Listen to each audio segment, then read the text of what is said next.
And we are live. What is going on, everyone? This is Brian here, the Nerdporeal Lifeform.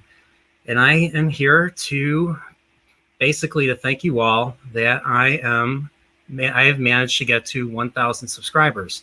This would not have happened if it wasn't for the support that all of you guys gave me, and I truly appreciate it. So, without further ado, let's begin this nice little celebratory chat. And so what recently just happened was Nintendo had a Nintendo Direct.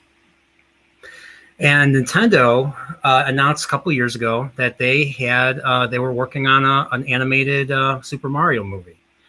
Well, let's just say that they announced who's going to be playing the various characters. And I'm going to share my screen right now, and here it is. We're going to talk about. So, the first thing they announced is that Chris Pratt is going to voice Mario in the Super Mario Brothers movie. And honestly, I'm kind of on the fence. I mean, it could work. Honestly, Mario was voiced by Captain Lou Albano, the famous wrestler, all those years ago, back in the day when I was a real little kid, and Super Mario Brothers Super Show was a big thing in the late 80s, early 90s, when same time the NES games were coming out. And so we had our nice little pillar of what to expect from a Mario thing, from an animated Mario work. And then for years we didn't have anything like that. And so we got used just to the idea of Mario being a silent character, voice, expression with all the voices voiced by Mr. Charles Martinet, who, by the way, was in the Dirty Harry movie, The Deadpool, as a reporter. I recognized him. So, I was wondering what you guys think of Chris Pratt being Mario in this new Super Mario Brothers movie that they're going to be talking about. And it's animated. It's not going to be the crazy freaking. It's not going to be crazy freaking Bob Hoskins, John Leguizamo live action. So, what do you guys think? I'm kind of on the fence about it. I don't know that I see Chris Pratt as Mario and Jack Black as the voice of Bowser. I just don't see it. Someone, I think, I've heard mixed things about Jack Black playing Bowser. Some people think Jack Black could work as Bowser. If he can do, I have to listen to more Jack Black movies and stuff, or things that he voiced in to get an idea. So I'm kind of open to Jack Black. Charlie Day as Luigi I could see Charlie Day more as Mario than Luigi. I don't know about you guys. I was actually thinking that as well, but I think some of that might just be because of size. Because I did hear Charlie Day as Luigi, and I'm like, well, that's not right, because Luigi's supposed to be the tall one. All right. So before we go any further, and this is my second time live streaming with people, so I'm going to actually address some of the chat right now. Let's take a look and see who's in. So we have Godzillionaire. What's up, my friend? How are you? And then we have the Master Wrench right here for now, the Master Wrench right now, Jake D. And he's also my Troll Slayer and director of marketing. The quickest mod in the West. I thought that was Whoopa. Yeah, I thought that was me. Don't give my title. Oh. Who else we got here? We have Jeremy Swigs. What's going on? A regular of the channel. And who else is here? So we got Spock, the Spock himself. Greetings and felicitations to you, Mr. Spock. Welcome. We have Leia Rose. Thanks for coming on, the princess herself. With a Mufasa. Is that supposed to be Mufasa on the avatar? I have not seen the live action Lion King. I'll just assume it's Mufasa. And who else do we got? We have Star Wars Real Talk saying congratulations. Well, thank you for coming. I appreciate you. Star Wars Real Talk is a channel. If you haven't subscribed to him, we have Jacob J.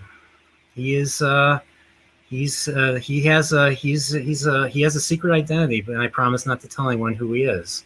But he is Jacob J is actually. I was reading his chat earlier. He's okay. He thinks Bowser as Jack Black would work, so I'm open to it too. And who else we got? We have Alan Copeland. Alan Copeland, how are you? Thanks for coming on. Alan Copeland comes on to Tuesday Night Trek, joins me, basically engages with the rest of us when we were talking, the original series. So hail to you. And then Anono Mas says hail. Thank you for coming on. So let's go back to this. And this is my first time actually highlighting comments. So I learned something. I just learned something just now. So apparently, besides Charlie Day playing Luigi, this is the one that made me groan. And this is Keegan-Michael Key as Toad. I don't see Keegan-Michael Key playing Toad. I could see him playing maybe a Hammer Brothers or one of Bowser's minions, not Toad. I always felt Toad, he was either, was a guy with a high-pitched voice, like in the original Super Show, or he could be like, a very high, or be like a child, almost sound like a child, like he does in the 3D Mario games. So, what do you guys think of him playing Toad? I guess I would have to say I would have to hear him as Toad first before I pass any judgment. I understand your point completely on, Super Mario Brothers Super Show Toad and the games version of Toad, but I guess this is one of those things, just like with Jack Black and Chris Pratt, you'd have to hear them as the characters before you can actually pass judgment. Yeah, exactly.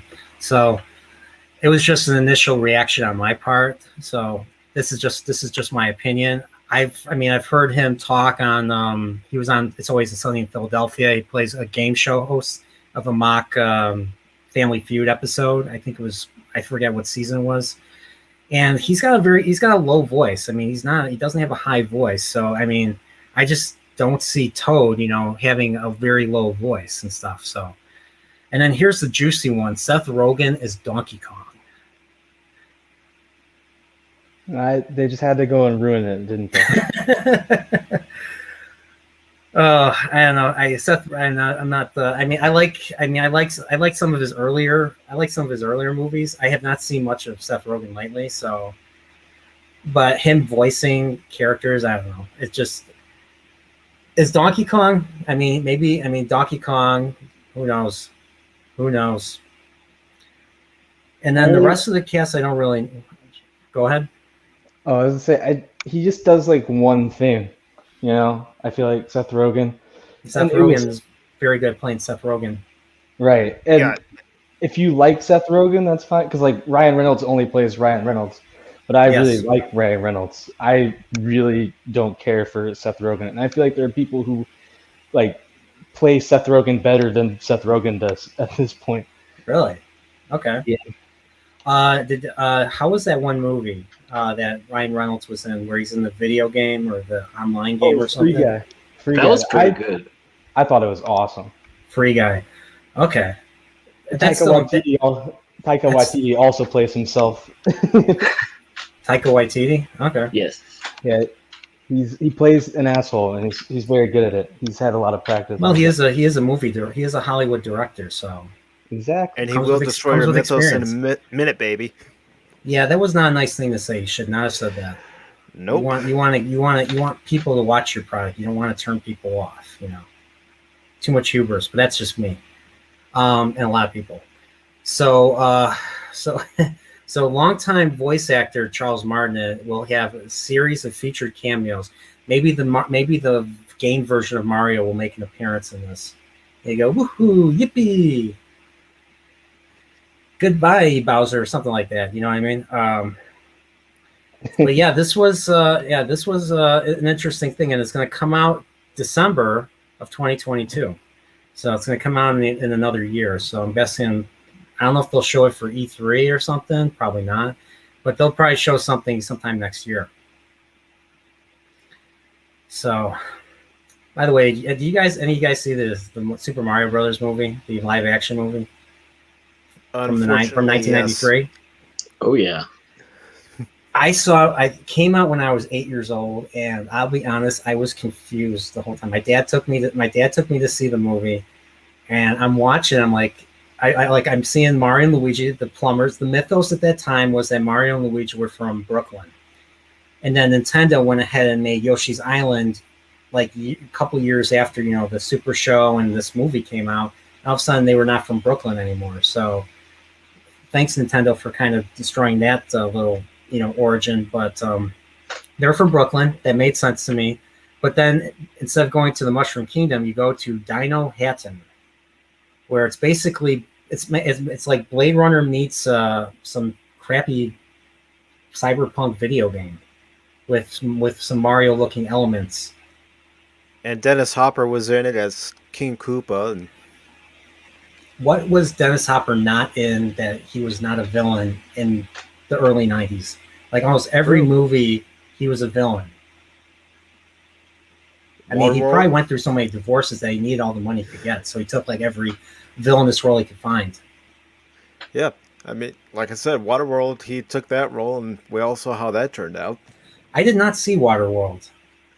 You don't want to. You sure? You don't want to. I've heard mixed things. I made the mistake one day of watching it and going, yeah, Kevin Costner, this isn't one of your best. Yeah, I mean, I'll have to check that out for myself. It's basically like, isn't it supposed to be like Mad Max, but instead of it being desert, it's basically all ocean or something? Yes. And he has a family? Yes. So, yeah, I mean, if anybody wants to join, the link is up in the chat. So if you want to click on the link, you want to join, the link's in the chat. So this is just because I'm being messaged by a few people saying they want to join, so they can come in and join if they want to. So I will say I'm pretty excited about this Mario movie. So I get what you're saying with it'll be hard. We'll have to see like what the people sound like as these characters. Like Chris Pratt I think he's the best actor in Hollywood right now. So hearing him, and he's amazing at comedy, which seems like they're clearly going that route with who they picked. So as far as that goes, I'm really excited. Jack Black also great. Charlie Day, I'm interested to see how he'll do in a PG role. But like I think he's funny. I just don't know if I've ever seen him in like a kid-friendly comedy role. I'll say this. I mean, has Chris Pratt done any voice acting? Because yes, he was Emmett in the Lego Movie, which, as you know, is at least in my top 10 favorite movies of all time. So do you think Chris Pratt can play anyone but Chris Pratt? That's my main. This is why I have a problem with Hollywood, with Hollywood actors doing voice roles generally. So I think he can. I will say he doesn't have as great of range. Like he played a very serious role in those Jurassic World movies, and like I don't think those are the best movies, but I think he did a good job in them. If that makes sense. Like okay. I think the parts where he was on screen were the best parts of the movie. So he doesn't have a ton of range, but he can play. I mean, you hear him in Guardians of the Galaxy. I feel like that's mostly Chris Pratt right there. And then you have in the Lego Movie, he's still very silly, but it's much more like he plays an innocent character, and he does a good job in that. So I think he can do it, and he does have experience with voice acting. So wasn't he in? He was in Parks and Rec, right? Yes, I think that was his first role. And did he play like a more silly type character? I've not seen Parks and Rec, so I don't know. Yeah, so I haven't seen much of it. I've only seen like clips of it, and he's like dumb. He's dumb, and that's kind of his humor. He plays a Because he's dumb. yeah, he plays a very silly, just goofy, kind of haphazardly silly. Yeah, he's definitely a lot of the the silly physical comic relief in the show. Oh, I will say I haven't watched it yet. I really want to, and I need to, but Tomorrow War, he plays a very serious character, and I've heard great things about that. So, Oh yeah, Tomorrow War. I still have not seen it. That's on Netflix, right? Or is that Amazon? That's Amazon Prime. Amazon. Amazon Prime. Okay.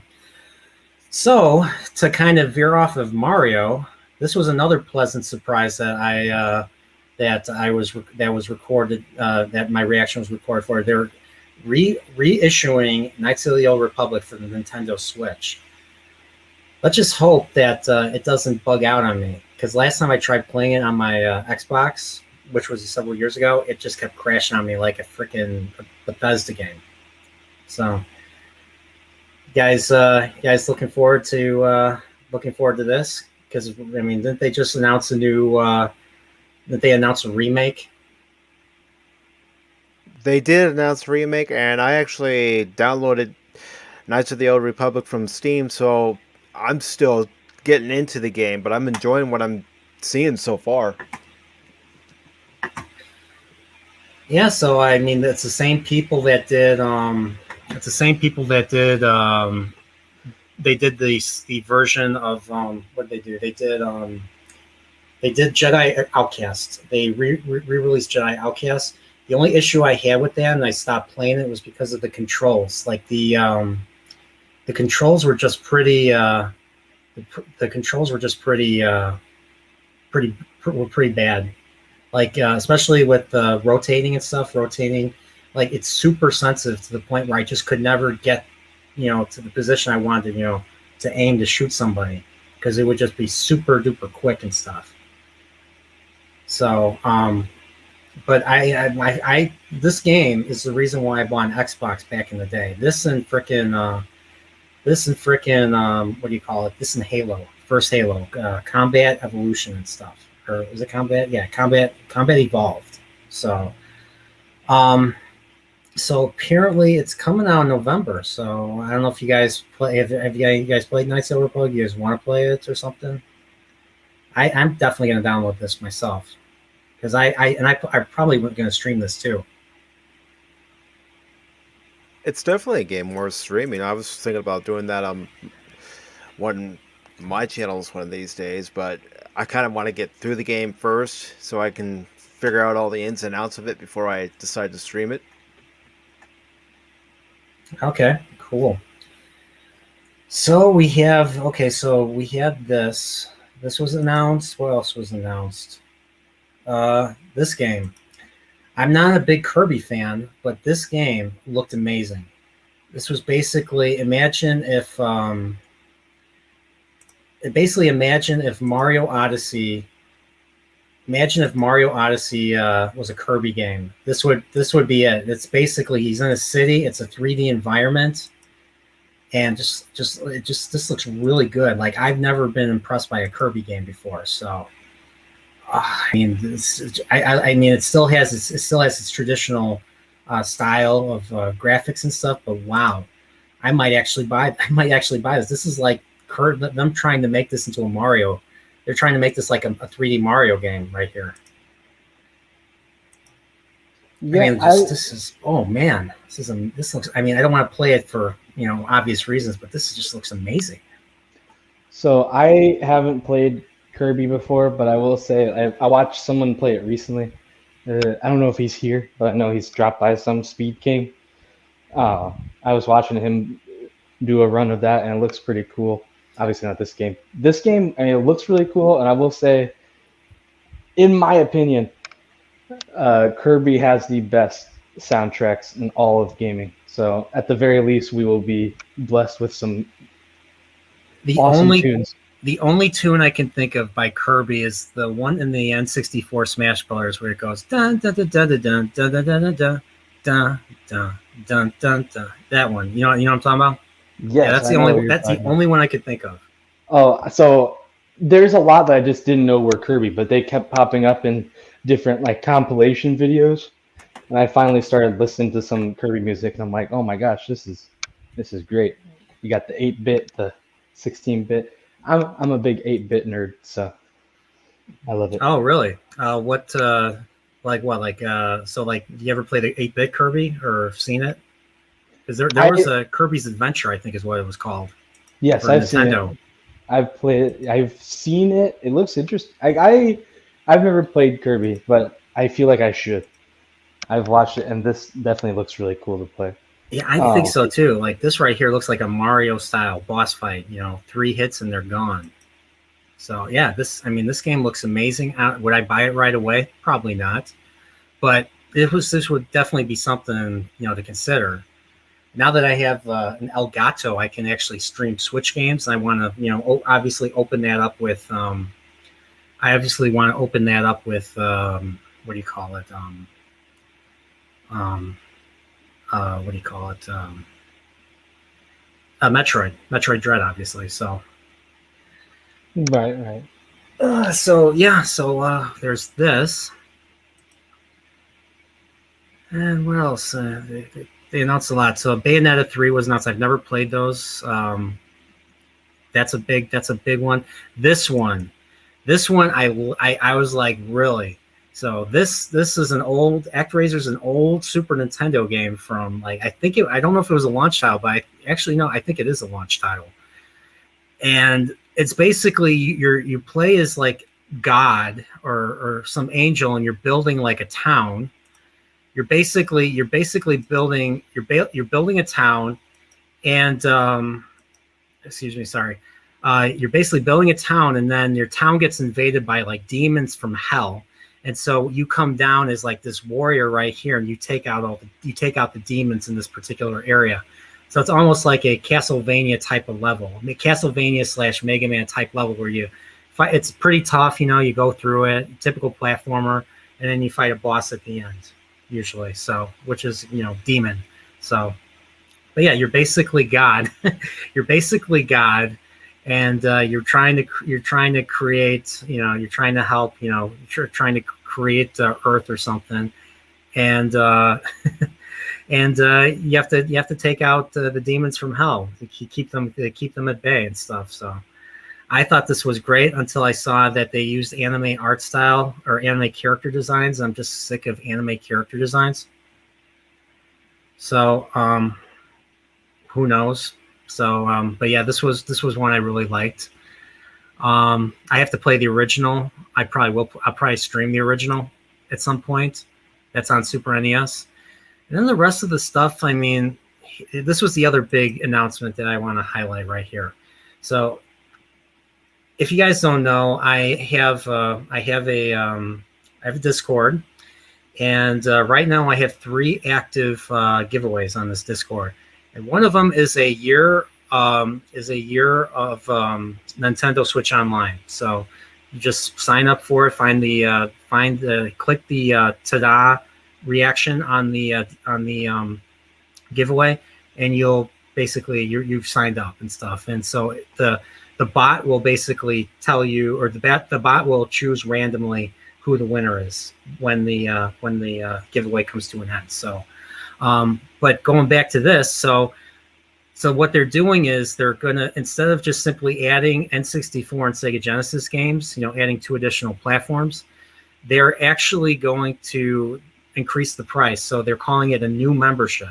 So it's like an expansion. So they're calling it an expansion, but they're just basically saying we're going to probably charge you an extra $10. I'm going to guess 10 to $15 for a full year of Nintendo Switch Online with the new N64 and Sega Genesis packs. So I'm just wondering if you guys have any history with N64 or Sega Genesis. If this means anything to you? Well, I like the idea of being able to play some N64 games because I never had an N64 back in the day. I had the PlayStation. And as far as the Genesis, it would give anyone who had a Genesis an opportunity to play games that maybe they didn't own for themselves. And for those that didn't have a Sega Genesis, just that entire library. Yes, there are some duds in that library, but there are some very good games in the Sega Genesis library as well. I agree. I agree. So Sega, so the N64, they got Mario 64, obviously, Mario Kart. That's like the last great Mario Kart, in my opinion. Star Fox, Yoshi's Story. Yoshi's Story is a step down from Yoshi's Island. Ocarina of Time, my favorite game of all time. I've never heard of Winback Covert Operations. I thought that was a Resident Evil. I thought that was Resident Evil 2 at first. Dr. Mario 64, never played that. Sin and Punishment, never played that. That was a Japan only game for the longest time. It's a rail shooter. And then Mario Tennis, which I played, multiplayer with people, in college and stuff. So, yeah, and then the rest of these, Banjo-Kazooie is pretty solid. Pokemon Snap, I played like a few minutes of and got bored with it because all you're doing is really taking pictures of Pokemon on a rail. So Jorah's Mask is a decent game, not the best. Kirby 64, never played that. Paper Mario, yes. F-Zero. So yeah, there's a decent amount of games coming out. So same with Sega, Shinobi 3, Sonic 2, Fantasy 4, Fantasy Star 4, Golden Axe, Echo the Dolphin. They're just missing Sonic 3 and Sonic and Knuckles, but they're coming out with those next year. They're remastering Sonic 3 and Sonic and Knuckles, I think. So And the thing is, you look at that list of Genesis games; those are all great games. yes. I've never played. I kind of want to play Streets of Rage because they came out with the Streets of Rage 4 not too long ago. So I'm wondering if I should play the second one or the first one first. I would go ahead and play the first one if I were you, just so you can get delved into that game's story arc and then how it carries over to Streets of Rage 2 and then Streets of Rage 3 and then of course Streets of Rage 4. Yes, it's new, but you can't beat the classic ones. No, I definitely agree with that. So this is your typical, to me, this looks like your typical Sega collection because they've come out with countless Sega collections over the years. They came out with one for GameCube. I think they even came out with one for the Saturn. I mean, there was Sonic Jam, which came out for the Saturn, which was basically only the Sonic games. But I remember there was the Sega Mega Collection on the GameCube and the Xbox and the PS3, PS4. And it's crazy. So I mean, it's all the same games. It's your Shinobi 3, your Strider, your Fantasy Star 4, Streets of Rage, Sonic 2, Sonic 1 usually. So, but yeah, this is pretty cool. So looks like so they're going to be releasing N64 and Sega Genesis controllers with it, $49.99 each. Nah, not for me. I tried playing the Sega's. I tried playing with the Sega controller because I have the Sega Mini, and it's that controller has not aged well. I'll say that. See, the Sega games are interesting to me because I never owned a Sega. So, but when it comes to the N64 games, I pretty much have them all over in a box in the other room with actually 2 N64s that I inherited from college. So, other than being able to play it on the new platform, it doesn't. It's not that exciting to me, I guess. Okay, I mean, I'll be honest. Mario 64 took some getting used to when I first played the game. Just getting used to the idea of Mario having a voice and stuff instead of your typical jump the jump sound or the shooting the fireball sound. Instead, he's going woohoo and yippee and stuff, and then he would scream whoa, as he fell and stuff. So it was always it cracked me up at first. So, but yeah, N64 really brings back memories and stuff. So it's cool that they're finally. It's been 2 years since they've updated the Switch Online, and I feel they were long due for an update. So, and of course, everyone knew they were going to freaking raise the price and stuff. So. But I think that's pretty much it when it comes to their direct and stuff. So, kind of want to switch gears now. Apparently, Can I add something real quick? Sorry. sure. I was gonna say I got a little upset when I actually saw about the Genesis and Nintendo 64 stuff, just because I heard a rumor that they were gonna uh, basically do that except for Game Boy Color and Game Boy Advance games, and Mhm. I was about to lose it if they did that, because that would have been so cool. So I don't know how many hours I put into Game Boy Color, Game Boy Advance. So, so once I saw that, I'm like, the leaks were partly right, but not right about which system.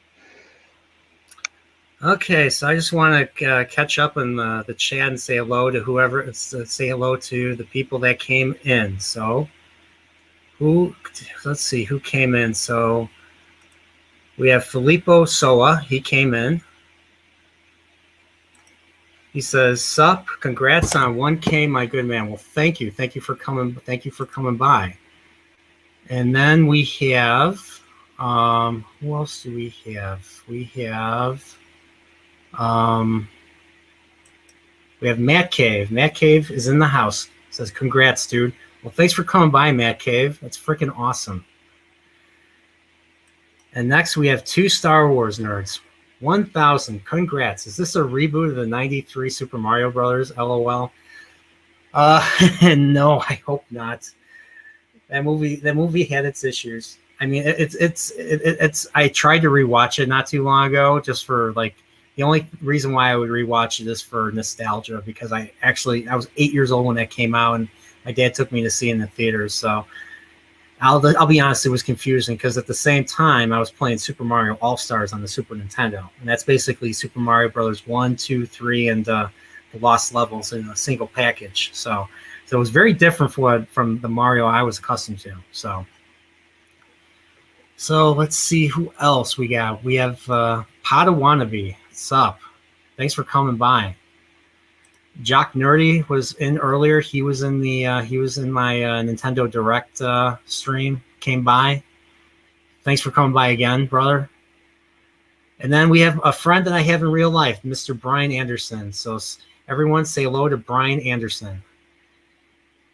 So wonder what the Dino Twin Towers would have looked like. Who knows?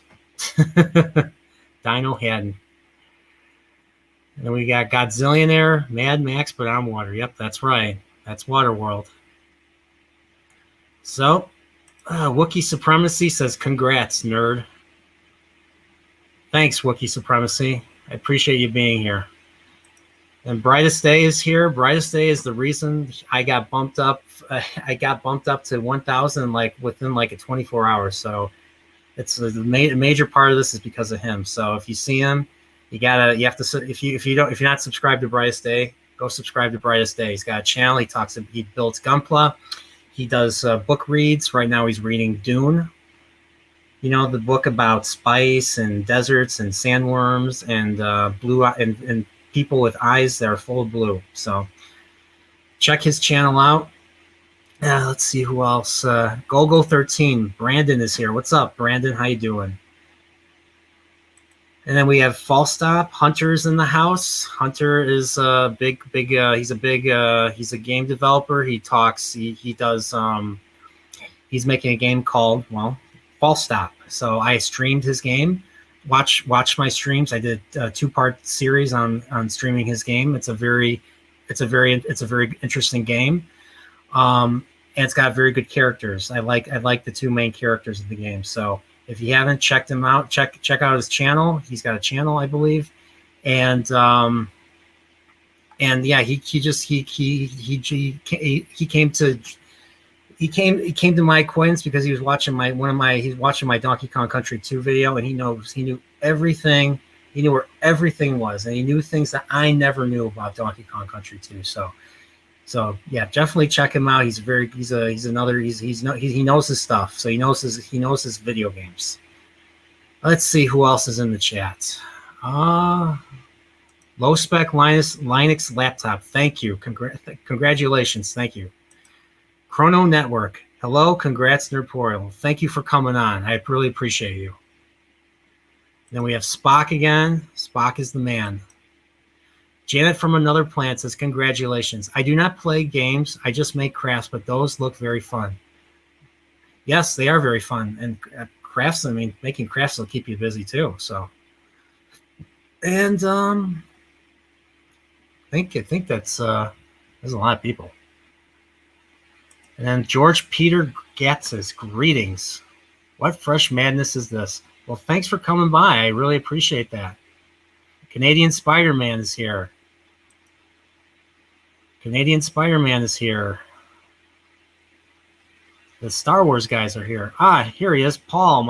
Paul's the main host of Tuesday Night Trek. So if you're ever bored on a Tuesday night and you like to hear the sound of my voice, come on over to Tuesday Night Trek where we're talking Star Trek. Right now we're on the 3rd season of the original series. So we're about halfway done. So we're almost done with that show, and then I think pretty soon we're going to talk about Star Trek Continues. So, but yeah, I think that's it. I think I caught up with everybody. So the Orville. So let's talk about the Orville now. So the Orville released a trailer, and Pacific 414. You, Mike, you basically shared the video and brought it to my attention. So what are your thoughts about it? My thoughts on it, even though it just showed the bridge and had audio clips, I Jaloja all over myself. And if you don't know what if you haven't watched the Orville and don't know what Jaloja is, there's a race called the Mocklins. They are a one-sex race, so they're all male and stuff. So you can guess what kind of relationships they have with each other. Not that there's anything wrong with that, it's actually I actually think it's a very creative way to do it. So, but Jaloja is basically Seth MacFarlane's kind of joke, tongue-in-cheek joke of Spock and the Vulcans. You know how they have to go back to Vulcan every 7 years for Ponfar. Well, Ponfar is basically, they have to go back to, mate with people every 7 years. Well, in the case of Jaloja, basically the Mocklins have to go back to their planet once a year in a ceremonious role to take a once a year pee. That's basically what it is. That's Seth MacFarlane for you. That was a good episode too. Yes, it was. And then there was the episode where wasn't there an episode where he takes a liking to having a mustache or something? Yeah, and you see memes going around where he's wearing a fireman's hat, and if you haven't smoked too. Yeah, and if you haven't seen the Orville, you're doing yourself a disservice. Go watch it. Seasons 1 and 2 are great. I know people are turned off by the comedy in season 1, but trust me, it's worth watching each and every episode. Yeah, one of my coworkers said he finds Seth MacFarlane's character insufferable, and I'm like, I don't feel that way. I mean, he's not like Kirk or Picard, but he's still he still comes across as he comes across as a capable captain. He's just more of a layman, much closer, in my opinion, to maybe Captain Archer, but not quite up there. Captain Archer is from Enterprise, Scott Bakula. So, but yeah, there's him. There's Isaac. Isaac is the okay. We got another guest coming in. And this time it's the man himself, the man, the myth, the legend, the hero, and the scientist. Let's hear it all for Mr. Spock. What is up? Fascinating. Hello. Greetings. Welcome, Mr. Spock. Greetings and salutations, my good friends. So I figured, you saw the Orville trailer. What are your thoughts? What do you think is... You betcha. What do you think? Way more excited for this than anything that's come out recently. I mean, I'd say even more so than Mandalorian for me, even though I stayed up every Friday or Thursday that they would release an episode for Mandalorian. I am a lot more excited for this. I know I'm in the minority, but I personally don't really care for the Mandalorian. That's not your fault. They I find really it boring. forced a relationship there between Grogu and, Oh, I like Baby Yoda. I don't call him Grogu. I think it's a pretty bad. I don't think it's a great name. So I still call him Baby Yoda, and I actually liked that little role that little relationship they had. That was the one thing that I found most endearing and stuff. I loved how season 2 ended. Well, I didn't like how they dispatched every Imperial on that ship. I think Star Wars. You have to have some threatening villains. Because that increases the entertainment factor, in my opinion.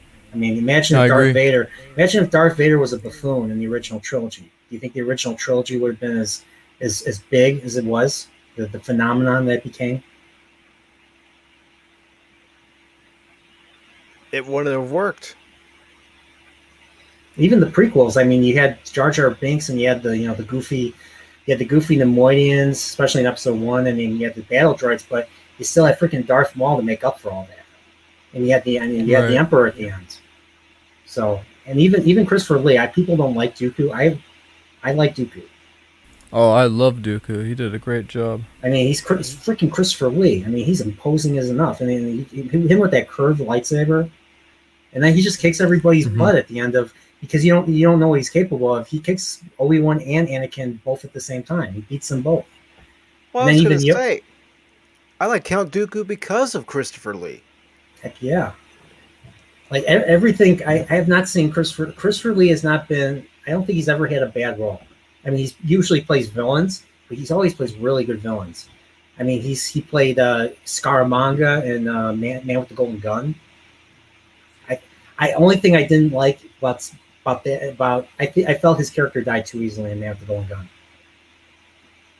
where Bond pretends he's one of his mannequins and then just shoots him and kills him. I mean, it was a nice little, thing, but it was a nice little trickery, but that was it. And then that was it. That was the end of him. I was expecting a nice little fight. Christopher Lee and Giancarlo Esposito played, one of the coolest, antagonists for any film that goes for, because just their acting alone, they're very serious actors. Oh yeah, Giancarlo Esposito. I mean, his Gus Fring in Breaking Bad and Better Call Saul. He's one of the most chilling villains ever. His death is just scary. Yeah, but you get to see a little bit more of him in Better Call Saul, like what he's capable of and stuff. And you find out he was responsible for what happens for a reason why a certain character in the show who likes to ring a bell is in that position. So I mean, he's a bad guy, and he's very. It's an odd thought, because I've always had an idea for his like a character for him. As I was recently watching Gotham, I'm very late on that show, but I always thought he would be a good DC villain. Yeah, I don't know. What DC villain do you think? I couldn't really pinpoint it down. If anything, like one of Batman's rogue galleries or something, or something outside of that. That would be cool. Yeah, I haven't thought about that. Huh. But yeah, what do you think of him as Moff Gideon? He had the black lightsaber. He was big on if he failed to commit his men committed suicide and stuff. Typical, Typical. I don't know what you call typical Nazi. I really appreciated his role as Moff Gideon, especially towards the end, because although I do want a little bit more explanation about how Luke even found them, I do love his fear on his face. It's the Force. It's the Force. It's the connection with Grogu, but then that begs the question. Ahsoka is so well connected to the Force. How come she didn't know Yoda died and decided to help out in Episode 5 or 6?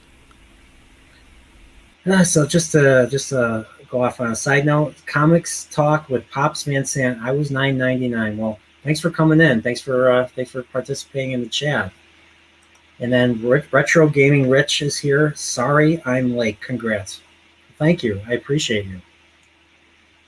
Oh man, I just can't believe. I just can't believe, man. It's been 5 months, 1,000 subs. I mean, once again, all of you guys that are listening, I really appreciate you. I would not have been here if it wasn't for you guys. Congratulations again. Thank you. That's an honor coming from the one and only Commander Spock, Captain Spock. Which Spock are you? I actually Captain Spock. Ambassador Spock? According to my Discord, it'd be Captain Spock, but Science Officer Spock works too. So motion picture Spock. Mm-hmm. Okay. So do you? As long as you're not dead Spock, that's an important one. Or JJ Spock. Also, Yeah, that's true. Or the Or the Star gosh, Trek. Kurtzman Spock. God. Well, yeah, Yeah, I'm what definitely do you not- I'm think of- definitely what do you not think of Ethan Peck. What do you think of Ethan? But he Peck's, likes science. Spock? Okay, so honest opinion about Ethan Peck, he's a great Vulcan. He's not a great Spock. That's He all I doesn't have to come say. across as Spock. So I'm watching season 2, and he's wearing a trench coat, and he's got a beard and stuff. I'm like, what is this? I mean, if they're gonna recast Spock, just use who they've already recasted. Zachary Zachary. Quinto. Yeah, exactly. So, well, Zachary Quinto is not too expensive. He went from being a TV actor to now being in movies now. And he's a great actor, Ethan Peck. It's just, I feel this is more of like an aim to boost his career, because, who plays Spock is always remembered, but Well, I there's only one think Spock. Zachary Quinto would have been a better choice, even though he's not my favorite Spock because of how emotional he is. At least he had, paid homage from Leonard Nimoy himself. That's like Logic the best Spock. dictates that there's Yes. only one Spock. That's very true. Well, I mean, nobody could ever replace Leonard Nimoy and stuff. So, I mean, Nobody, just- yeah. and I'll be honest, Nimoy is a big inspiration. I mean, not only is for being an actor, but he's in his mid 50s, and he not his mid 50s, he's in his early 50s, and he's basically he started a new chapter in his life. He started directing. So, first Search for Spock was his first movie that he directed. He was smart enough to say, "Hey, I'll come back if you have me." He told like Eisner, because Eisner, I think, was in charge of Paramount at the time. Paramount is the one distributing, was in charge of the Star Trek films. And when Mhm. Search for Spock was going to be, when they announced, or when they were talking about, the third Star Trek movie, Nimoy basically, they wanted him to come back in some way. And he's like, "I'll come back if I direct." And they said, "Done." So. Perfect, yeah, and they made a good choice doing that. Yeah, because I mean, he's if anyone that watches the original series Blu-rays, Nimoy, we take a look into, especially Kirk and Spock, Shatner and Nimoy, and what they're passionate about. So everyone knows William Shatner is passionate about breeding horses and dogs And women. and women, yes. And Nimoy was big into photography. So I don't know if his passion for photography stemmed back as far as like the 60s and 70s, but like he showed like some of his. Like when I went to the truck convention this year, they had like a whole Nimoy gallery showing like all of his pictures, and That's awesome. it's very interesting, like what he considers art and stuff. So, but yeah, so I mean, like his cinematography and like the cinematography he went with was great. Like I love the shots. Like there's that beautiful shot of the Enterprise. Them watching the Enterprise going through the atmosphere. There was that beautiful shot of Kirk looking at Spock for the first time on Vulcan, as he's seeing him alive for the first time. Very emotional. I mean, it's a wonder. I mean, that's my thumbnail for my trailer, my 6th movie trailer. So I mean, it's It's a very, the cinematography in those movies are something we definitely don't get. And you can say, I mean, you wouldn't probably be wrong, because it is like official. The first maybe 2 movies are directed by other people, but you could say that all of them, even towards movie number 6, Undiscovered Country, are all directed by Leonard Nimoy and William Shatner, because according to a lot of their interviews, they had to help out the directors a lot. Yes, they did. So who else? We got Maxfield Von Priestley. Hail chat and hail Nerdporeal Lifeform. Congrats. Well, thanks for coming by. I really appreciate it. I met Max in Las Vegas. So great guy. He has his own channel. Right on. Subscribe to him. He talks comics. And I don't know what else he talks about. He mainly talks about comics. So check him out if you're a big fan of comics and stuff. He's a great channel. He's got a great voice, and he's got a great studio. So he's ahead of me. I mean, I'm just in a right now. I'm basically I have a monitor and a laptop and a mic on my dresser. We all start somewhere. On my 2.5 feet wide dresser. So I got barely enough room, and plus my room is dirty. That's why I don't have my camera on. So hail to you, Maxfield. And we have coffee. We have coffee on Corban. Hey, what's up? He's another YouTuber. He's got another channel. He talks Star Wars, and he drinks coffee, and he's got a mustache. He's got an epic mustache for the ages. They literally twist. So does that make him a villain? Check out his channel to find out. So, coffee. Yep, exactly. So, let's see. What does Godzillion have to say? Star Trek TOS movies were great, except there was a noticeable lack of lens flare. Huh. Oh my gosh. I tried rewatching the end of season 2 of Discovery, you know, that whole battle that they had, and the cinematography just gave me a headache. I don't know if you remember, but all those angles and the lens flares and just the way they moved the camera around just was very disorienting. It was just too much going on screen. I'm just like, who's doing this? Like, this is they missed the point completely with practical effects mixed in with CGI, because that's exactly what Orville is doing, and that's why it's so much better. Yeah, Orville, like, you know, doesn't have all those shaky cams and lens flares and weird tilted, you know, angles and stuff. It's just, you know, it's straightforward. It's done the way classic Star Trek has been shot and stuff. Me and Pacific were watching recently one of the episodes where they have to save a planet from getting destroyed from the sun because it engulfs the entire planet. Just CGI alone just looks so much better than most of the CGI you see in the first season of Discovery. This is the one where there's people. There's like they're basically in California again, and there's like people on a farm, and they're trying to identify themselves, and they get captured by like the government. The government's like totalitarian. Is that the one? It's the episode where Bortus decides to spend a lot of time in the holodeck. A lot of quality time. That one. Okay, so that's season 2 then. Yeah, season 2. Okay, I was thinking season 1. This is the okay season 2. I remember that one. I watch all season 1. I have to watch season 2. So yeah, there's some really funny episodes. I personally think the best episode is in season 2. I mean, there's a lot of great episodes, but their overall standing out episode was the best episode. Is it not part of the identity? It's not Identity Part 1 and 2. Those are great, but I would argue saying that What We Left Behind. No, was it What We Left Behind? No, What We Left Behind is from Deep Space Nine. It was a similar title. I'll pull it up right now, but it's from season 2, and it's the episode where Tim Russ is in, and they uncover the time capsule about a girl. From 2015. I think it was Lasting Impressions. That's the episode. Lasting Impressions. Which one was that? The girl's name was Laura. Okay. So Gordon falls in love with the girl he meets on the... Oh, yeah, he starts like texting her. Yeah, he texts her because they get all her information off of her cell phone that she left in a time capsule. So he creates a simulation, and it's in Laura's apartment to start off, and he builds up a relationship, and it becomes all too real to him.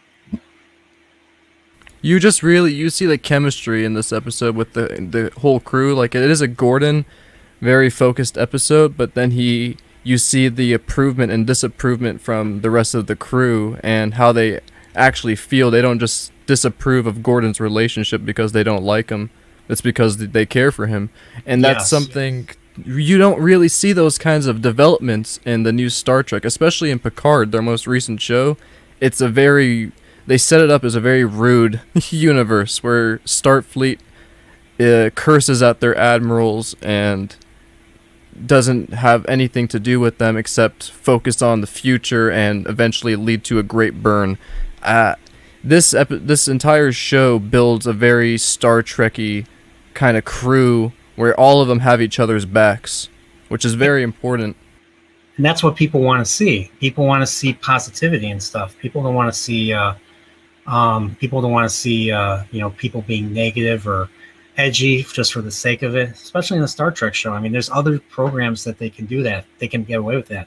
The Expanse, Exactly. they can get away with that in The Expanse. They can swear because it's based off of a book series. It looks like we have another visitor. What's up, Gogo13? Gogo. How are ya? Gentlemen, Go. behold! Are you ready to rock? Hello, Gogo. Hey Ready to how's rock, everybody? brother. Yeah, brother. Yeah. So if you guys don't know, Gogo is a co-host with me on Paul's Tuesday Night Trek. So everyone, go to Gogo13's channel and subscribe to him too. Well, thank He you. talks. So what do you talk about? You talk about anime. What else do you talk about? Primarily, it's right now it's all anime. Eventually, I'll expand into games because, the section where you were talking about the game stuff, I was like, yep, owned that, played that, yep, yep. Eventually, I'll get there, but anime is my big thing, and although this week it's been anime and Star Wars, so I've been kind of in a dual nerdy heaven. So Oh yeah, what did you think of Visions? Oh yeah, we I- gotta talk about that. I have not I watched gave it, so you can spoil it because I'm probably not no, going to see it. I anytime won't soon. spoil it. I won't spoil it. I'll on the whole, as taken as a whole, I'm giving it an 8 out of 10. There are certain ones that are better than others, but the thing that you have to do with this, at least in my opinion, is you have to look at the era of which these art houses were making their stories. And once you understand that, and if you understand some of the basics of the Japanese, like with the duel, very, very stylistic in everything. But just from looking on Twitter, I've seen some people gripe and complain about, oh, that umbrella spinner thing. That's so stupid. I'm like, you don't understand the culture upon which this is being built. That episode is basically a mishmash of a traditional Japanese town from a samurai era, so pretty much anything pre-1800, and tossing it into the world of Star Wars. So you've got your droids, you have your blaster weapons, and then you have a few aliens here and there. Out of all of them, that first episode is the best by far. It's perfect. Yep. It is perfect. I agree with you, Gogo, because I even said in my review that if people want to check it out too, they can check it out. The art style gives you that film noir type of vibe. Absolutely. Oh yeah, the style of that first one is heavily manga influenced, which manga in and of itself is influenced by the film noir. So the black and white, the heavy pencil sketching, the cross hatching, and then having selective color. So they only show primary colors on certain things. So on the blasters, the lights on the droids, the lightsabers, and yeah, it's really good. Plus the protagonist is not what he appears.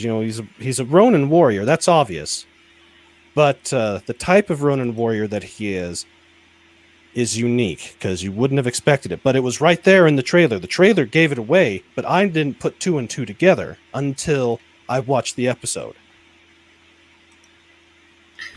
Yeah, Was there I any agree. was there any Kurosawa influence? I figured there would be. Oh yeah, there would be a lot of it. everything in that is heavily influenced by that, massively influenced. And then when you start going past that into the other episodes, the second episode is more of a comedy, so it has more of that comedy style. So some things are a little more detailed, some things a little less detailed.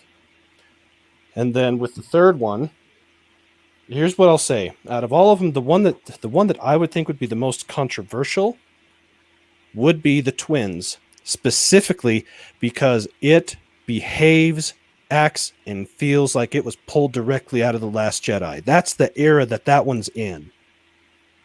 And it pulls heavily from what they did in that. Now, had the Last Jedi done what Trigger did with that, it would have been a lot better. It's vastly superior to what Rue and Johnson did, but at the same time, because it's in that time frame and has those type of story ideas and that type of combat, and when you watch it, you'll see what I mean. That one automatically becomes the lesser. Now, here's the thing that's killed me the most out of all of this, is how many people that absolutely love Star Wars have completely shit on this whole entire thing, the whole thing. Really? Oh man, it has been atrocious. Yeah. Where people I hope this doesn't come off as biased, but I'm not really a huge anime person. I mean, I don't dislike it. I'm very picky about which ones I watch. And you should I have to argue saying that the first episode should have been the entire series. Like, that's what it should have been based on, because that was just by far amazing. Yeah, I've never seen anything like that, and if I'm not wrong, that's the art style it was based off anyways, Star Wars, samurai fighting. Yes. Oh yeah, heavily, George Lucas was heavily inspired by all of that. And yes, that particular one, that style, I can't think of any other anime that I've ever seen or that I know of that has done a show in that style. So it's very unique in that aspect. But I really do like the umbrella lightsaber. It's actually really cool. And that's the bigger Is that point from of the whole first thing. episode? Yeah, that's from the first episode. Star Wars needed a breath of fresh air. This is it. This is exactly what everybody that loves Star Wars has been. Yeah, and I don't clamoring for. understand why people are getting so upset. It's not canon, right? Exactly. Not if yet. it's not canon, they can do whatever they want.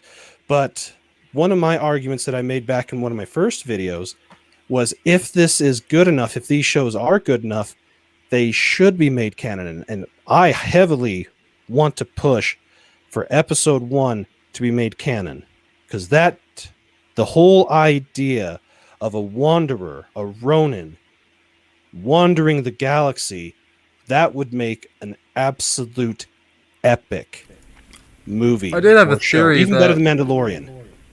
Oh yeah, I had a theory that this show was made. It was, if I'm correct, every episode was made by a different artist, right? Yeah, different studio, I believe. there's So 7 I have a studios. feeling that this was put out there, and to see which one got the most love. So maybe Disney would decide to make a show on that style. I could be wrong. They should do it. They I know need to for do a it. fact that Kenji Kamiyama worked on one of these. I don't know which one. He's the one that wrote Ghost in the Shell standalone complex. Okay, and that would have Second been from Gig. production IG, so that would have been the 5th episode, The Ninth Jedi. He wrote it and he directed it. Okay. And So actually, so they released the whole series. Yeah, I thought all Disney 9 Plus did not episodes. do All at that. once. I thought Yeah, they all released 9. episode by episode because they want your money. not wanna with squeeze this. you. Not with Interesting. this. Yeah. So they how did many all 9 at episodes are once. there? There are 9. 7 studios. 2 studios did 2 of them. So Science Saru did 2 of them, and Trigger did 2 of them. But production IG, they did The Ninth Jedi, and that's the other one that seems to get the most love. But here's the thing about it. It takes place after the rise of Skywalker. Yeah, because Rise of Skywalker didn't really leave us with much. We don't know what No, it happens to didn't. the galaxy. We don't know what happens to the Well, when Jedi, you watch it, or yeah, when you watch that episode, you'll see what how do you pronounce his name? Let's see, Kenji Kamiyama. Kenji Kamiyama.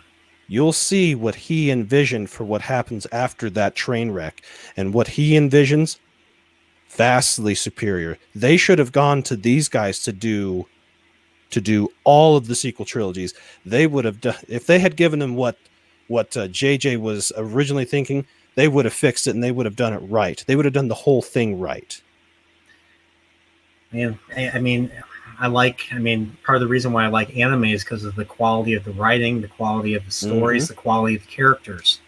Now, Yeah, I haven't watched a absolutely. whole lot of recent anime, but like, Kenji Kamiyama, Stanley Complex, and freaking Second Gig were freaking amazing. I Have you mean, guys they're up there with seen? they're up there with the original film. Sorry, go Yep. ahead, go ahead, Spock. No, I agree. They are up there with the original film. I was gonna say though, have you guys seen Blade Runner Blackout Yes, 2022? That's- Very good YouTube anime. that's the one that takes place in between Blade Runner and Blade Runner 2049, right? Exactly. It shows the blackout that they were discussing in the second movie. Yeah, it's actually in the Blu-ray. It's in my 2049 Blu-ray. Yes, I own 2049. I know a lot of big fans of Blade Runner did not like 2049. They said it was boring. Well, I like the I like to world break it to you, building. but I didn't Blade Runner really. itself was boring too. Yeah, Yeah, Blade I Runner didn't is like the world special. building in I this. still liked it though. Yeah. Yeah, Sorry, I the didn't mean to world interrupt that you they guys. had in the second movie looked cool. The holographic lady and everything. It was like Oh yeah, I very thought that was great. similar with the first one. Just the story wasn't, because it felt like a rampage of, like, the film was just following the rampage of a robot just trying to get revenge and kill a bunch of innocent people. It felt like murder for no reason. In the first film, the robot, he gets angry because he starts to have emotions that he never predicted he'd ever have, and it's just, he's freaking out. Who are you talking about? Ryan? You're talking about Ryan Gosling, right? Oh no, the first film, Decker. forgot the Harrison antagonist's name, but he was fighting. Roy Batty. Yeah. He had a good reason to really get angry and maybe, kill the people who were responsible. But the second movie, it's just her going on a rampage, killing scientists and people left and right. Well, she's basically she works for Jared Leto because he runs the. I forget what the name of the organization is, but it's basically Me too. It's basically the Tyrell Corporation, but worse. I'm guessing. Yeah. She's basically, I forget the character's name, but she's basically his assassin, cleaner up or whatever you call it. She's the one that goes after Ryan Gosling and stuff, and they fight. And the thing is, I mean, the movie was enjoyable, but at the same time, they never dealt with Jared Leto. Like, his company is still there. Doing Exactly. stuff. And so I believe they didn't covered him resolve in that. the anime, right? What's up? I believe they did cover him in the anime though, right? Yeah, they cover how like because the blackout leads to like the dissolution of the Tyrell Corporation from the first movie, and how his company kind of takes over. Yeah. So I'm guessing I'll have to watch that. Yeah, same here. But yeah, only 2049 they left that open, and then there was like, hints of a civil war going on, or the replicants fighting back, the replicants, going to fight back against the company and stuff. And then the other thing was people weren't happy that Harrison Ford was in it, and he just like people thought you didn't have to be in the movie and stuff. So Well, Harrison Ford is Harrison Ford. He's just a grouchy old man, but even with him being a grouchy old man, he's still decent at acting. There was one more episode of Visions that I did want to kind of touch on, because it could be another one that could be easily poo-pooed on, and that would be episode 7 that was also done by Trigger, called The Elder. That one, if I'm not mistaken, that one is set in the High Republic timeline, but it centers around a Jedi Master and his Padawan going up, basically going through the Outer Rim, patrolling it, and eventually sensing the old man, the Elder, that a very powerful, at one time an extremely powerful Sith type of character, and it's fairly slow in its action up until the end, but it's compared to the character developments they did for the High Republic, with the blue or the pink, or the pink hair brigade, or the rock that grows moss that's supposedly piloting a ship called Ship or something stupid like that. Yeah. This actually had great characters, great character development, and a moral. What was it called? I'll have to check it out. The Elder. That's episode 7. Okay. That is what the High Republic should be. Because that was Star Wars in its purest, most simplest form, dealing with the Jedi Order, the Master, and the Apprentice. Okay, sorry. We have Hunter here. He is the developer of False Stop, Hi there. the How's game that I everyone doing? played Can you hear earlier. me? So Hello. sorry to keep you waiting. I didn't notice you were on the thing. So I only have up to 6 people. So I had to Fair enough, no I had worries. to Can you hear me? sacrifice. Hey, we can hear Brian, you. I got to go anyway. So it's good to meet y'all. It's good to see you all, as always. So, yeah, if I can shamelessly plug for a sec, Gogo13's Anime 101. Come check it out. And if you like what you see, please subscribe. I stream every Saturday at 1 p.m. Eastern. Otherwise, I try to put out videos at least 3 times a week. And if I can, I'm going to do more. So, Brian, congratulations to you. And we'll talk to you later, man. Thank you, Brandon. Take care All right. and See y'all, subscribe guys. to Gogo13. Take care, Gogo. Thank you. So how you doing? Hunter? What's going on? Hey, hopefully you don't mind me going ahead and dive bombing on in here for a little bit. No, it's fine. That's what this is for. You can hear me We're just fine, right? You're not getting any reverb, right? No, I can hear you fine. Okay, wonderful. Hey, so just wanted to go ahead and say congratulations on 1,000 subscribers. Looking forward to the 10K when you hit that milestone. Thank you. But Thank you anyway, very much. aside from that, also on top of that, Lawrence here says hi as well. How are you all doing today? There you go. Lawrence is the main character of False Stop, the game that he's working on. That's going to be first chapter is going to come out December 7th. Correct? That's what I'm aiming for. At least that's what he says, right? Right? Ah, Shifka. So what's up? I wanted to go ahead and chime in on the Nintendo Direct, if you don't mind me going ahead and chiming in. Sure. That's yeah. I know this is kind of like backtracking hard already, but long story short of it, I mean, you probably already got my messages. I got a little overexcited. My apologies, but that being said, long short of it, I'm really excited just to see how this all turns out related to everything for not only the Mario Party Superstars game, which I'm getting some hard nostalgia vibes from it as a person that played all 3 of the original Mario Parties and literally had our neighbors over on a regular basis. Shout out to Adam and Amanda. I don't know if you'll ever watch this, but hey, those were our neighbors / babysitters at the time, and we'd always play those games every summer with them. Also looking forward to the open world Kirby game, which effectively a lot of people I've seen are pretty much calling it either Kirby Odyssey. That's what I'm calling or Kirby of the Wild. That game looks really good. I kind of want to play it. I've never been interested in Kirby games, so that's new. And also to go ahead and point out observation with the next Smash character that's going to be announced. I mean, it's terrible because everyone's got speculation videos and it becomes a cliche at this point. But honestly, it's my opinions for where this next Smash character is going to head to is either going to be it's going to be a character that's going to be greatly disappointing us the way that Byleth disappointed us in the last pack. Let's face it, let's be honest on that. Or B, it's going to be something mind-blowing or amazing that we weren't expecting or someone that we've been desperately dying for a long time. Gino. Yeah, Gino. Yeah, totally guilty of that. But I'm also not going to hold my breath on that anymore. I mean, it'd be amazing if they somehow, Sakurai said, hey, guess what? Cue the Star Road music. But at the same time, let's also be realistic, and more than likely, it's going to end up either being someone that's going to disappoint us, like a first-party Nintendo character, just to go ahead and wrap it all up, or it's going to be someone awesome and amazing. They end up saying, hey, we managed to go ahead and collab with Disney to get Sora, or we managed to go ahead and collab with Sony to get Spyro or Crash Bandicoot or any number of characters, or even just for one last major shock value.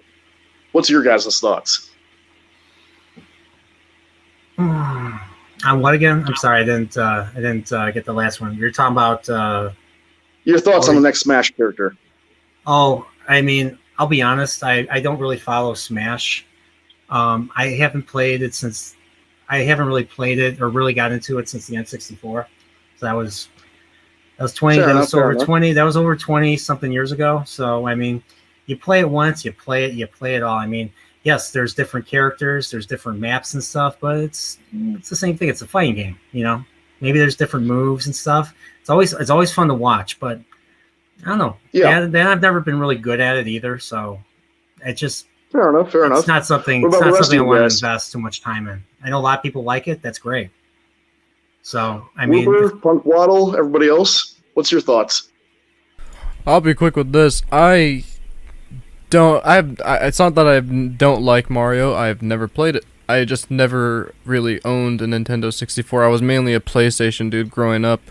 But watching this these games that they've been coming out with for the Nintendo trailer, it looks crazy. I mean, I'm happy that they're coming out with more Mario stuff because hey, that's more games for me if I start to get into it. Gotcha. And I'm in the same boat as Spock. I've never really played any of the Smash Brother games, so seeing the announcement video, it looks pretty cool. But Well, Anybody question else? though, Any what do other you think thoughts? of the what did you think of the animated movie coming out The Mario movie? with Chris Pratt? Yep. I mean, here's my 2 cents worth. I get the feeling the reason why they're probably going with Seth Rogen is go ahead and kind of give a younger, like, I don't want to say, I'm trying to censor myself since this is a live stream, a jerky, younger version jock Donkey Kong, where it's like, hey, so Cranky Kong, what was that story about Mario you were telling me about a long time ago? Cranky goes on and on and on about how he ended up meeting Mario, how he ended up would be throwing barrels at him on a regular basis, everything else in between. And then the story would probably progress from there with Cranky just making recollection counts of Mario. Almost like a Big Fish kind of story. yeah, I have no idea how they're going to include Donkey Kong because Donkey Kong was only really when he was Seth in something Rogen, with man. Mario. He was generally the villain for Mario and stuff. So I mean, don't know that's how the way they're I'm gonna thinking. I work think that. it's going to start off with, if you're going to be going with an origin style story, it's going to make sense to start off now with Bowser, but start with Donkey Kong being, aka Cranky Kong, back when Mario was being tormented by him and constantly getting barrels thrown at him. So it just makes sense to me on that front. There's also You're the thing that it could be just, I don't know, makes me think just the cast that they have right now. I see more of just a silly, goofy kind of bro comedy. I mean, that's kind of where they all come together anyway, if you think about their roles and their commonalities. So Yeah. I'm really curious to if it's going to be an origin story or if it's going to just be a buddy animated thing. It might be a little bit of each, too. May not be for kids. We'll see. But, yeah, it'll definitely be for kids. It'll definitely be for kids. Mario, yeah. Nintendo, yeah. But I mean, And it then can James still Franco as be- Diddy Kong. Will be I said interesting nothing. seeing James Franco act G-rated for once.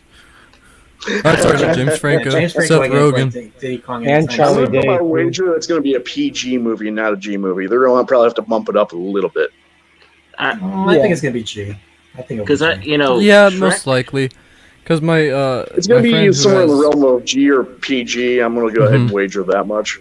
I think Bayonetta trailer was Mario is more family fantastic, I'll friendly give than that. Disney stuff. Oh. I think Mario is more family friendly than Disney stuff.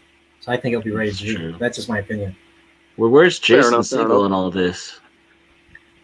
Yeah, whatever happened to him? Yeah, whatever happened to him? Yeah, I mean, he did the Muppets and he's done some other stuff, but I mean, he also fits that comedy troupe because they did the Freaks and Geeks, and then if anybody saw that one season of Undeclared, which was really good, I thought.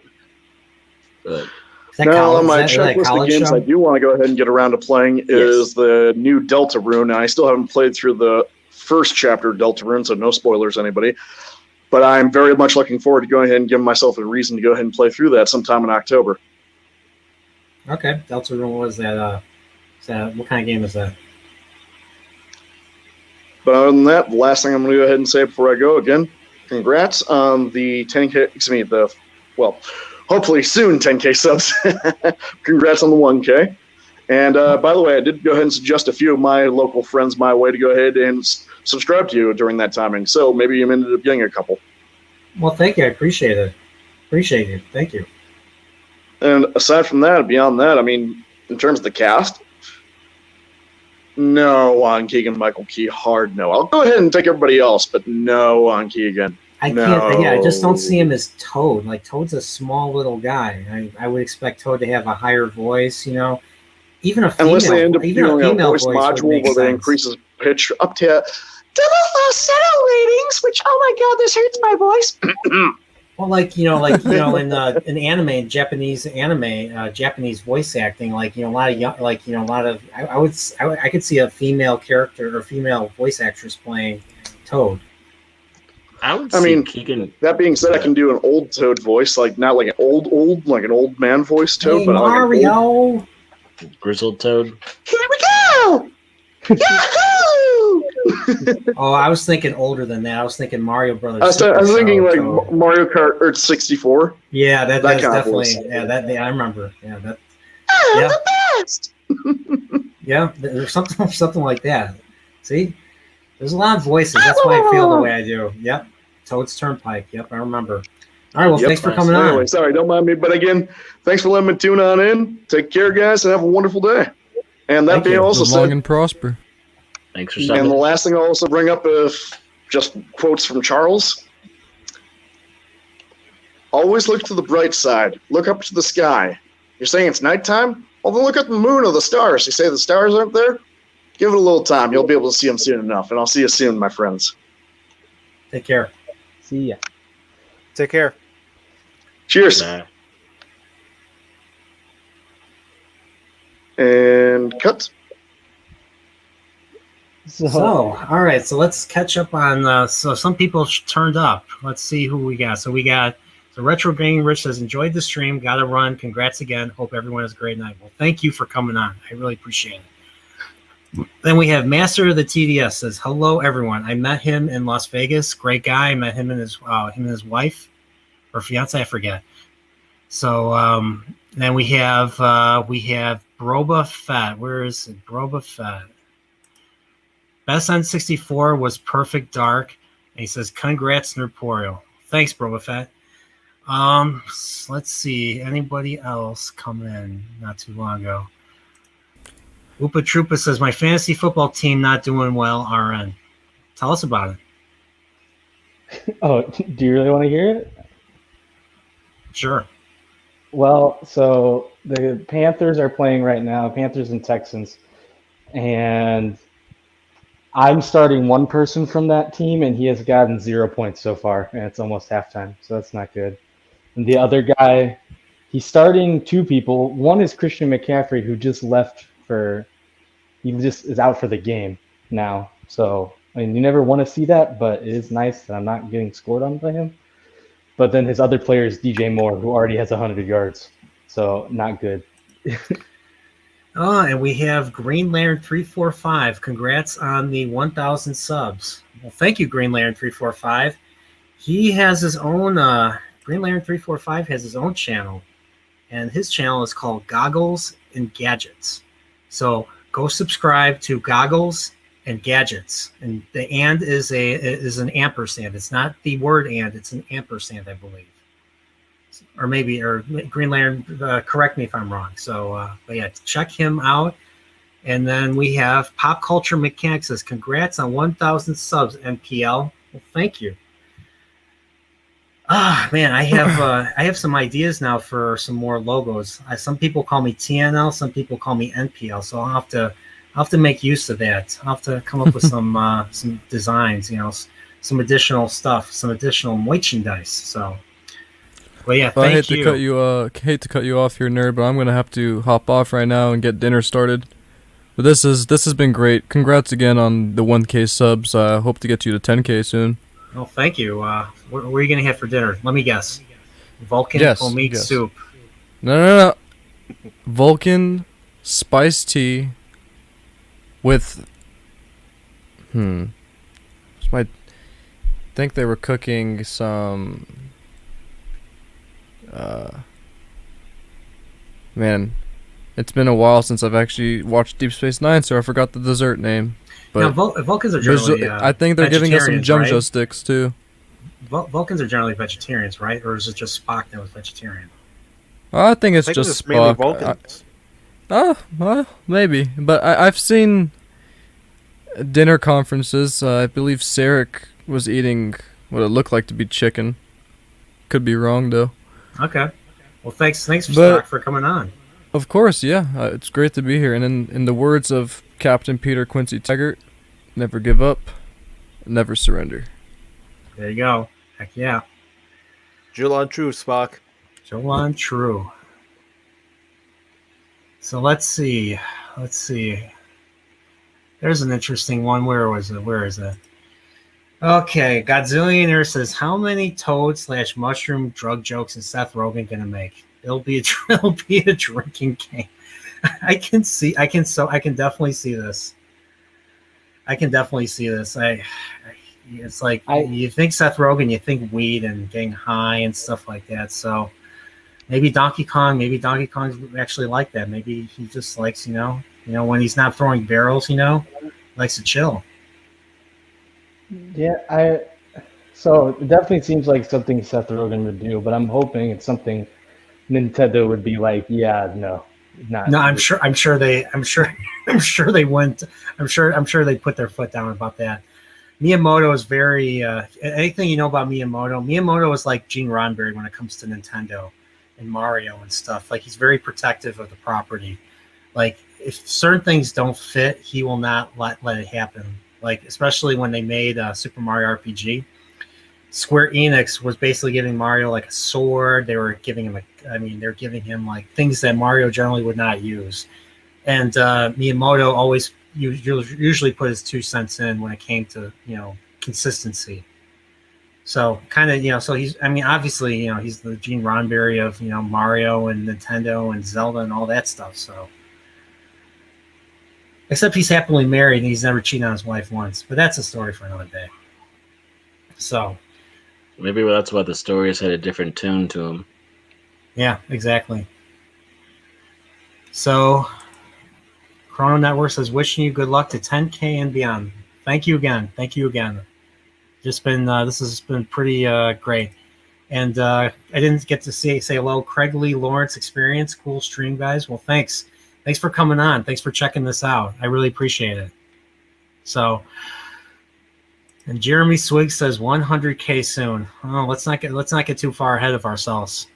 But I gotta start thinking bigger and stuff. So, so going on. So October's coming up, and I'm going to be doing some more live streams during the week. I want to do a live stream. There's movies I want to see. I want to see. I know this is not popular. I want to see No Time to Die, the Bond film, that comes out October 8th. Then October 15th, I'm going to go see Halloween Kills. October 22nd is when Dune comes out. Then sometime in November, Ghostbusters Afterlife comes out. And then December, for Christmas, The Matrix comes out. So I want to see those 5 movies this year. And I want to do streams like right after seeing the movie. So I'm wondering if anyone, I'm just wondering if anyone's interested in, perhaps, streaming with me, talking about these movies or something, if you guys, anyone plan to see them, just DM me on Twitter or DM me on Discord and stuff, and we can set something up. I know for a fact that I'm going to be streaming. I'm going to be streaming on my channel with the Geek Blend, another great channel. Check him out. We're going to be talking about Halloween Kills. I don't know when exactly yet, but we're going to see it. It comes out the week of October 15th. That'll be a Friday. So hopefully we'll see that one. But I want to do some other streams, especially for the Bond, for No Time to Die. I want to do a stream talking about the Bond series as a whole, maybe, and then focus half of it focus on the Bond series as a whole, and the second half focus on the Daniel Craig movies, Casino Royale to Spectre and stuff, and that Spectre leads directly into No Time to Die, and so then we'll have a stream about that. So yeah, this is gonna be a pretty busy month. They're just Hollywood's just throwing a lot of their big movies in October this year. So that's my plan, and then I'm working on serial horror sessions right now. So I'm still writing. I'm covering the first 2 Halloweens. That's my first serial horror sessions episode. I already made I made an opening. Tried to make a creepy little opening, And hopefully, I don't know if all you guys like horror, but I hope you guys enjoy it and stuff because it's fall and we're approaching Halloween, so everyone's entitled to one good scare, huh? So that's from Halloween. So, but yeah, you guys interested in the movies that are coming out that I mentioned? I'm interested in the Bond just because it's a Bond, and we'll see how it plays out. But I'm gonna watch it. Yeah, it's supposed to be Craig's final film, so I don't know if it's going to wrap up. Do you think it's going to wrap up like everything? Like apparently they connected everything to Blofeld in the last movie, and a lot of people didn't really care for that. It's a good question if it's going to be an overall arc or if it's going to kind of set it into a one-off again, like the typical story, to kind of move on to whoever comes next to carry the mantle, if you will. I know it's going to be interesting. I know that this next movie, No Time to Die, is going to be a direct sequel to Spectre. So we're going to be seeing Blofeld again. The same Bond girl is going to be in it, and of course the new villain in this movie. I don't know how he's connected to Blofeld. Maybe he works for Blofeld, or maybe Blofeld is just maybe he's an associate of Blofeld. Rami Malek's character, and the way they showed his the set that him and Bond are on, it looks like Dr. No.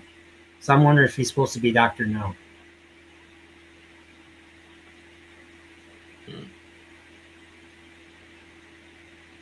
So, sorry to ask, what were some of the movies that you were mentioning? No Time to Die, the Bond movie. Halloween Kills, which is a sequel to the Halloween 2018 movie. What do you call it? Dune, the one that's being done by Denis Villeneuve. He did Blade Runner 2049. Ghostbusters Afterlife, which comes out in November, and The Matrix Resurrections. Those are the 5 that I want to cover. I'm interested in that Ghostbusters one just because it does seem like they're doing their research, and it seems like it's going to be like the person who's directing it or writing it, I forget which one. Jason Reitman. His dad directed. His dad's Ivan Reitman. He directed Ghostbusters 1 and 2. Yeah, so it's like even if it's gonna, just because it's in the family doesn't mean it's gonna be good.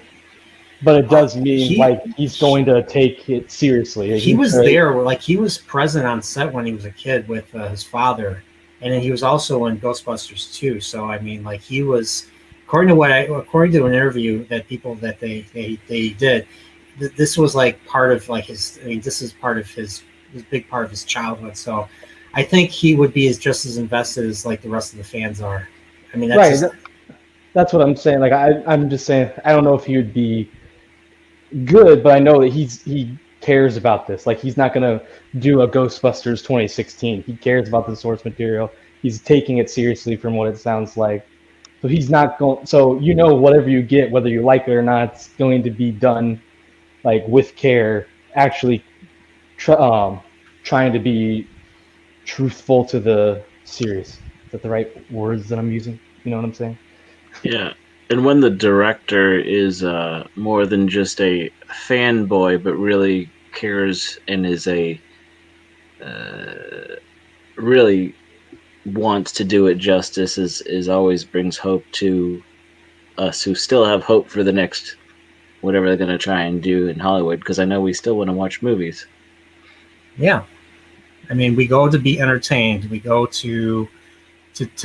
we go on a 2-hour escape from our lives to experience what the characters are experiencing in the film. Same with reading a book. You're living the life of that character and stuff. So when it comes to it, so characterization and having likable characters is very important, or having a character that you can relate to or empathize with.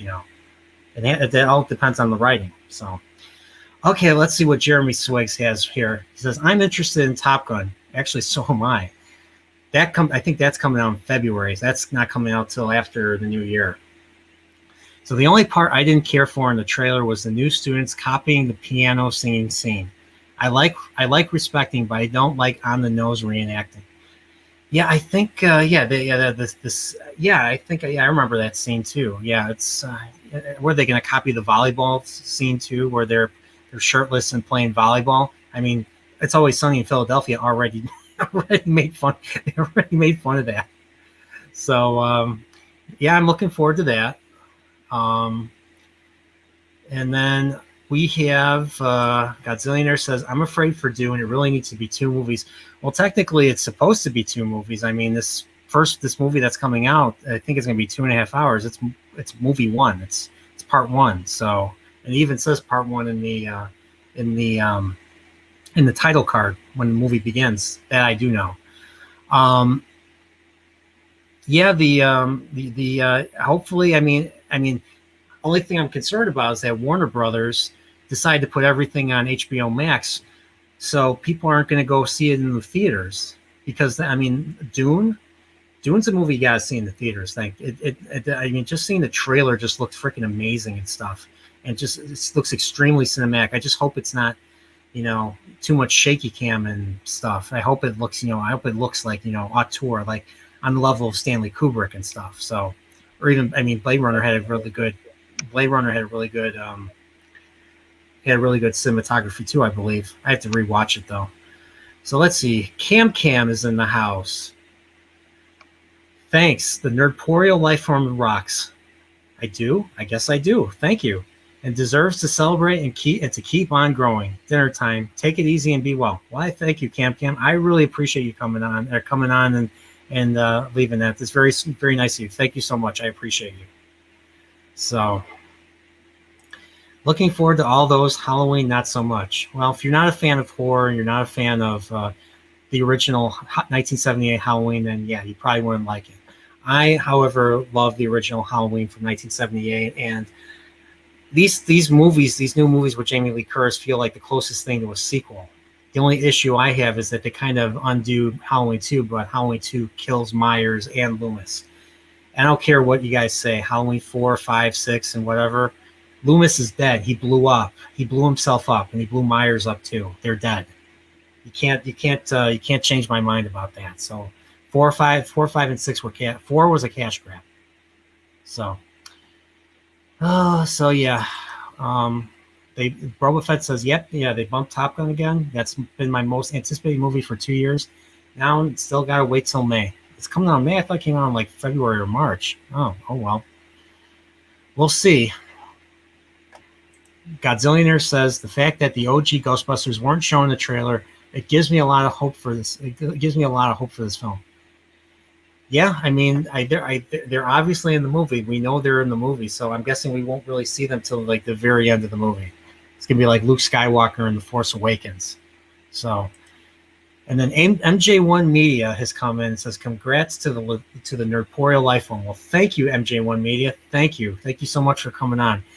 MJ1 Media has his own channel too, so check his channel out too if you can. He talks video games, he streams stuff, he talks movies. Same type of channel I am. So very, very good channel. And let's see. Godzillionaire says, I think they had to digitally edit some Taiwan flags so they don't offend China. Well. Yeah, you gotta be careful. So, and Punkwell says, yes, we are here to celebrate. You did say something cool. So, but yeah, so it's been an hour and 40 minutes, and getting kind of tired, and I got some stuff to do. So I appreciate all of you coming on. I think this is where we're going to close. So do you guys have any final thoughts on anything? Looking forward to anything? Well, of the 5 movies that you mentioned, I'm looking forward to Ghostbusters Afterlife in June. So I'll probably be doing reviews of those myself. Okay, we can talk if you want to, do a stream like right afterwards or something. Okay. Let me know. What about Punk Waddle? What about you? I definitely want to see the Matrix movie just because the nostalgia and the whole thing about the first movie just wrinkled our brains as kids, and it was one of those things that I I hadn't watched Ghost in the Shell, and I hadn't watched any of the animes and some of the cyberpunk sci-fi stuff that had come and inspired that until probably I got to college. So that the whole concept of the Matrix, just the cinema, the whole thing of it blew my mind. So, and I know it did a lot of other normies at the time.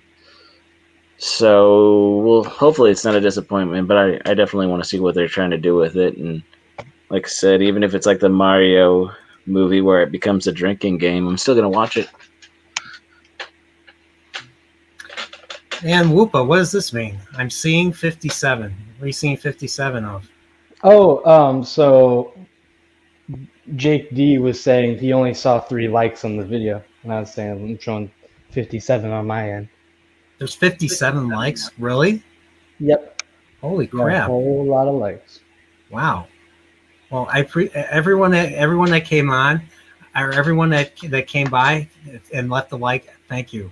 It's very cool. Thank you for doing that. That's super awesome. You know, I actually like. You know what? I'm gonna make a confession. I like my own videos too. What does that say about me? Did you have 57 accounts? Is that what they're all from? I can't answer that. But yeah. Once again, I really appreciate this. I think I've said appreciate more than any other word in this stream. So that's really cool. So any final thoughts, Whoopa Troopa? No, I'm just here. I am excited for this Mario movie. I am excited for. I'm cautiously. I don't know if I should say excited. I'm cautiously optimistic for the Spider-Man movie coming up. The No Way Home, that one. Yeah, the only thing that I worry about is they're bringing in the old stuff, which I love Tobey Maguire Spider-Man. Just are they going to do it justice? That's what I worry about. So is he going to be in the movie? I'm like you see, like, you know, what's his name, Doc Ock in the movie. Is Tobey Maguire going to be in the movie?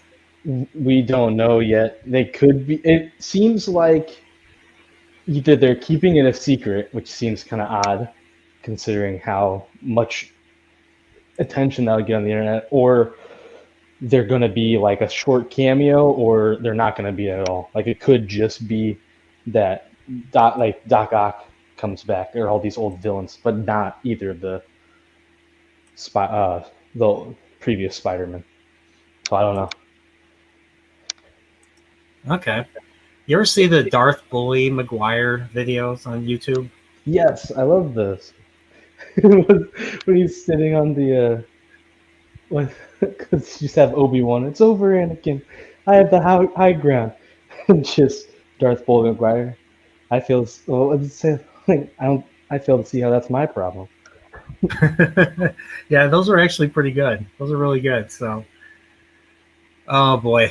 Okay, well, like I said before, once again, I really appreciate all this. And let's see, what does MJ1 have to say? There's a fear that Toby and Garfield will cameo as just reflections of Peter in the different realities. That could be. I mean, I have no idea. I've only seen the first,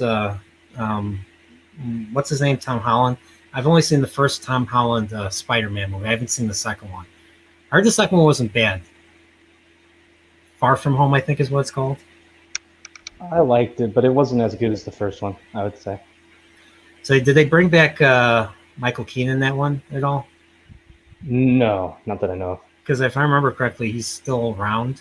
His villain is still around. Wait. They did have a scene with, I think, after credits scene had him in it in prison, right? It's been a while since I watched that, but I think now that you mentioned that, I think they had him as in the prison as an after credit scene. Okay, all right, interesting.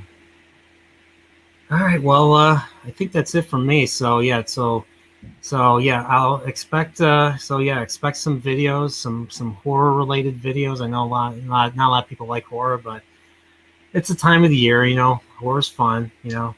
So I said I was doing the first 2 Halloweens. I just watched yesterday. I just watched the 1978 Invasion of the Body Snatchers for the first time.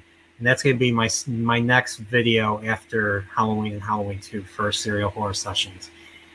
And if you haven't seen it, you definitely got to watch it. It's such a great movie. There's tension throughout the whole film. And not only that, but you get to see Leonard Nimoy. You see Leonard Nimoy in a film and not as Spock. And this is right before he played Spock again in the motion picture. So that was a great movie. So yeah, definitely check that out. And yeah, so stay tuned and stuff. So I appreciate everyone. I appreciate it. I would not have gotten here if it wasn't for you guys supporting and being cool about everything and checking and giving me a chance to check my stuff out.